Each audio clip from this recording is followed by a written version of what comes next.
Assalamualaikum warahmatullahi wabarakatuh. Selamat pagi Bapak Endi, Bapak Viga, serta teman-teman semua. Perkenalkan, nama saya Syifa Kusuma Nurofifah dengan NIM 1843703 PT 07858. Di sini saya akan mempresentasikan usulan penelitian saya yang berjudul Pengaruh konsentrasi enzim papain pada ekstraksi dan karakterisasi gelatin dari kulit kaki sapi, dengan dosen pembimbing Profesor Insinyur Yuni Erwanto, SPT, MP, PhD, IPM. Latar belakang dari penelitian ini yaitu permintaan produk gelatin yang meningkat seiring dengan perkembangan produk yang menggunakan bahan baku gelatin yang semakin bervariasi. Hal ini tentu akan menyebabkan semakin meningkatnya gelatin yang dibutuhkan untuk kebutuhan industri. Kemudian, gelatin sendiri dapat dibuat dari bagian kulit, tulang, dan daging dari hewan. Gelatin sendiri memiliki banyak manfaat selain antara lain yaitu sebagai bahan baku kosmetik, obat, bahan film, serta juga dapat digunakan sebagai gelling agent.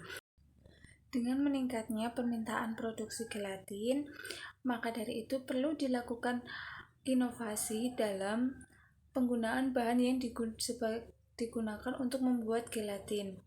Nah, limbah hasil ikutan berupa kulit, terutama kulit kaki, dapat digunakan sebagai alternatif bahan baku dari pembuatan gelatin, mengingat belum terlalu banyak untuk digunakan.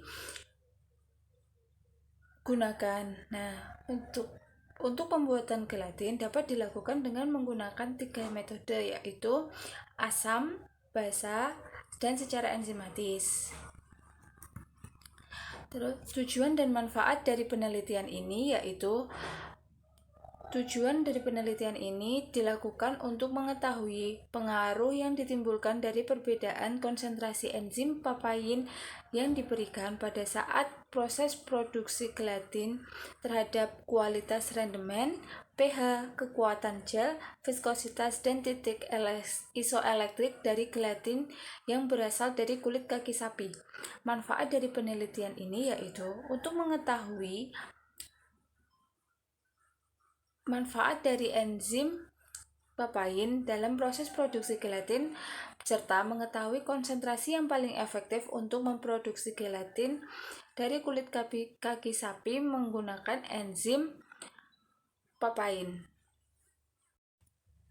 Tinjauan pustaka gelatin.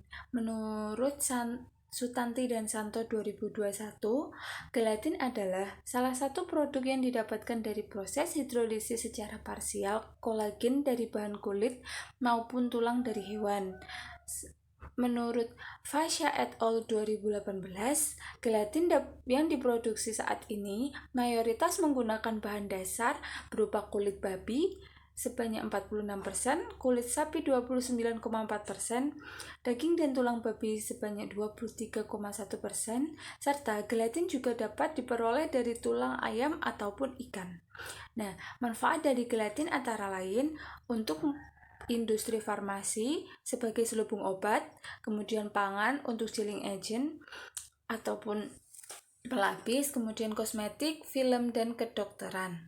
Nah, pembuatan gelatin sendiri dapat dilakukan menggunakan metode asam, basa, dan enzimatis. Enzim dapat digunakan untuk pembuatan gelatin, antara lain enzim papain. Kulit kaki sapi. Kulit merupakan hasil samping dari proses pemotongan hewan yang masih belum termanfaatkan dengan baik. Kulit hewan besar memiliki kandungan berupa protein, lemak, kitin yang lebih banyak dari kulit hewan kecil, menurut Rapika et al. 2016. Nah, menurut Sasmita Loka et al. 2017, kulit sapi dapat digunakan sebagai alternatif bahan dasar dalam pembuatan gelatin karena pada kulit hewan mamalia besar terdapat kandungan kolagen sebanyak 89%. Nah, menurut Melia et al. 2014, kadar protein kolagen yang terdapat pada kulit sapi cukup tinggi. Semakin tinggi kadar kolagen yang terkandung pada kulit, maka gelatin yang diproduksi juga akan semakin tinggi. Kadar protein yang gelatin dari beberapa jenis kulit sapi berkisar antara 23% hingga 31%. Enzim papain. Nah, enzim papain adalah enzim yang berasal dari bagian batang, daun, maupun buah dari pepaya. Nah, enzim papain merupakan enzim proteolitik yang memecah protein yang dapat dimanfaatkan untuk mengempukkan daging, pelembutan kulit, dan pembuatan roti. Penggunaan enzim papain banyak digunakan dalam proses industri karena harga yang terjangkau serta mudah untuk diperoleh, menurut Male et al. 2015. Nah, menurut Hidayat et al. 2016, enzim dapat menghidrolisis protein kolagen secara selektif. Enzim hanya akan bekerja pada peptida dengan rantai non-helix protein kolagen, sehingga enzim papain dapat mempertahankan bagian triple helix dari protein kolagen yang telah dihidrolisis. Landasan teori dan hipotesis. Landasan teori, gelatin adalah produk hasil hidrolisis parsial protein kolagen yang terdapat pada bagian kulit, jaringan ikat, serta tulang hewan. Produk yang dapat dibuat dari gelatin antara lain yaitu kosmetik, farmasi, tambahan pangan, bahan film, dan lain sebagainya.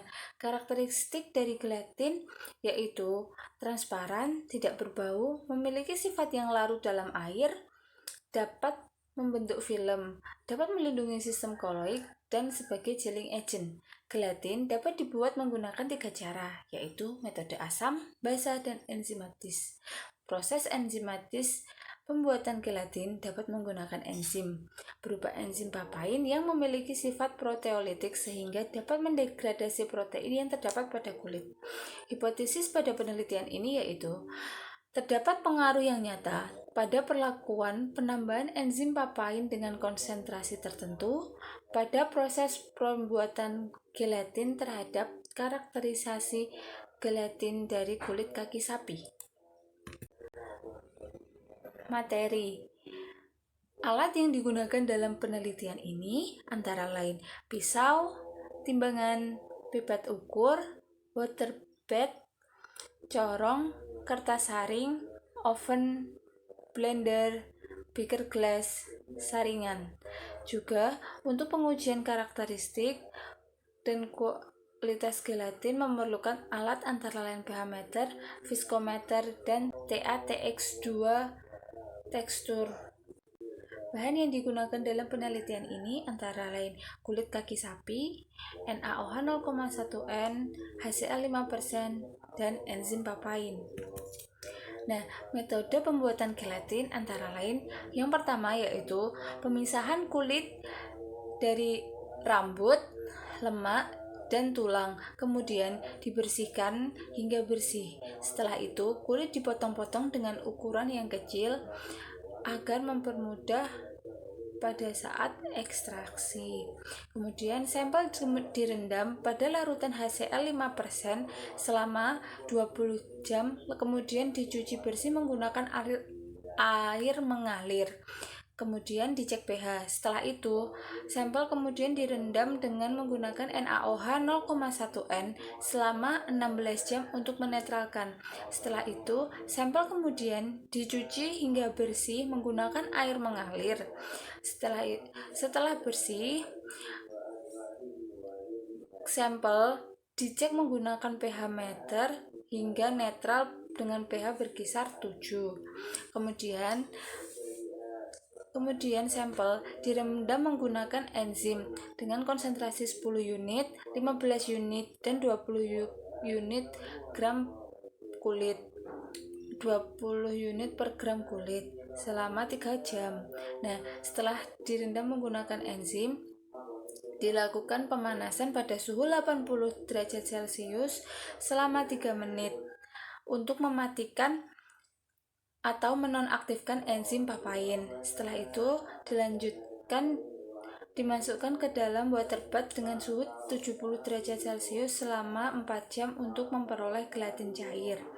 Nah, setelah diperoleh gelatin cair, kemudian sampel disaring dan dimasukkan ke dalam oven selama 24 jam untuk menghilangkan kadar air yang terdapat pada gelatin.